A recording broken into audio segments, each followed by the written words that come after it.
Pete Blackshaw, Global Head of Digital at Nestle, and I'm absolutely delighted to be here with my friends at the ARF. Hi, Gail Fugit, President and CEO of the Advertising Research Foundation. How many brands? It's reported that there's 2,000 brands. Yeah. I deal with about 800 brands in the context of all the social media pages Only and the 800. like. But here are the interesting stats. 1.2 billion products sold every day. 1,500 pieces of original content every day just distributed through social channels. Talk about going and, this idea of internal mastery driving external mastery. The business ambition that we set a few years ago was to be the number one FMCG player in leveraging digital and social media, now e-commerce, to build brands, improve lives, and delight consumers. The first initiative, we created what we call digital acceleration teams. So our executive board approved this program where we'd take our top talent, up to 18 at a time, 8 months at a time, bring them into a startup facility right above our executive suite. And the last few years, they've done over 200 hackathons on some pretty strategic issues. Can a 150-year-old company act like a startup? And my answer is absolutely yes. I mean, it's not easy, but I think all large companies underestimate the degree to which they can move fast. What are the characteristics of a startup? How do you There's know when you get there? speed, there's agility, there's sense and respond, there's not just an appreciation of data, almost like an embrace of data, signals that can inform judgment and motivate. I'm a big believer in data as energy field. Everything doesn't have to be right. I do believe in lean startup principles, minimally viable products. But I believe that in the digital world, you can create a safer context for failing fast and moving fast. How do you divine intuition out of data? Leadership today is in a world of disruption is about managing, not resolving tension. And one of my favorite tension points, I call them digital dualisms, is ROI versus intuition. And I'm trying to really help our brand builders understand that there's a power between the traditional ROI and the intuitive ROI. And I do think that startups make a certain ROI? I still think there's a lot of data involved. I just think it's a different way of processing the data. My favorite expression is trust your inner consumer. These are the experiential dimensions that I think we need to deploy more in our business strategy. My other favorite digital dualism is integration versus stimulation. I mean, of course you need to stimulate it, but of course it needs to be baked into everything. To really light a digital fire under that, you've got to kind of stimulate the digital piece, and then you can really bring those traditional brand building principles to the next level. Talk about Pet Finder, KitKat, some of these really phenomenal successes you've had. Yes, I like the KitKat brand in particular because I think they have a wonderfully well integrated agency model. So it's kind of end-to-end on the agency side with JWT. KitKat's intriguing because they have really raised the bar of what we call moment marketing. They're very disciplined to brand building the Nestle way.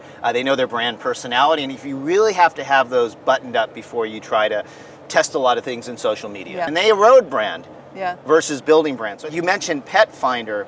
That's a big part of my remit, which is like, how do we think about service layers that sit on top of the brand? Consumer values translated into brand value, right? No, exactly. Well, also, what is the entry point to the brand? In all of our innovation efforts on the digital marketing side is, how do we put service on top of the brand? Now, I'll give you a good example. So Milo, to stay competitive, they've put a whole service layer on top of it in the form of wearables, in the form of nutrition and activity tracker apps, and they've been very successful. That's an example of a service layer where you've got the physical product, but you're also kind of adding value to the consumer through other means. And that database of intentions, the online conversation can be infinitely revealing of brand value, and you can start to think about where there may be opportunities to overlay the service on top of the physical product. What's it going to take to get back to ideas and creating great creative? You need to, have ideas that kind of amplify, that are shareable by design, that kind of work in a mobile context.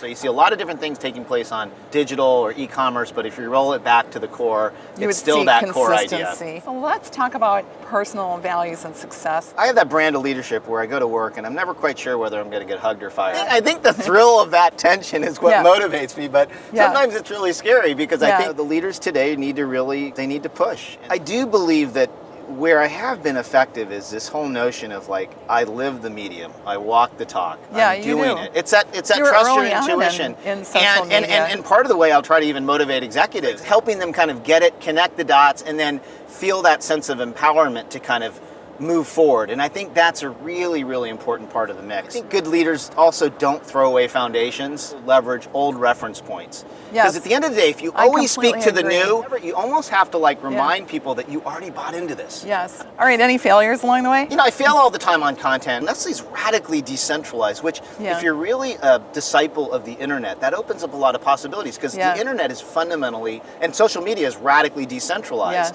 And how do you do that with a decentralized network? I do put out a lot of content, and usually in video format, and then I'll kind of use a call to action to get them to the deeper stuff. Nothing motivates me more than the deafening sound of silence. And when I get a blank, when I put out content, I know that I failed. A lot of the same rules that we apply to consumers apply to how we manage internally. That's why I say internal mastery drives external mastery. I think there's a perspective that women and minorities are maybe not as strongly portrayed in the media as they are in the population and in advertising.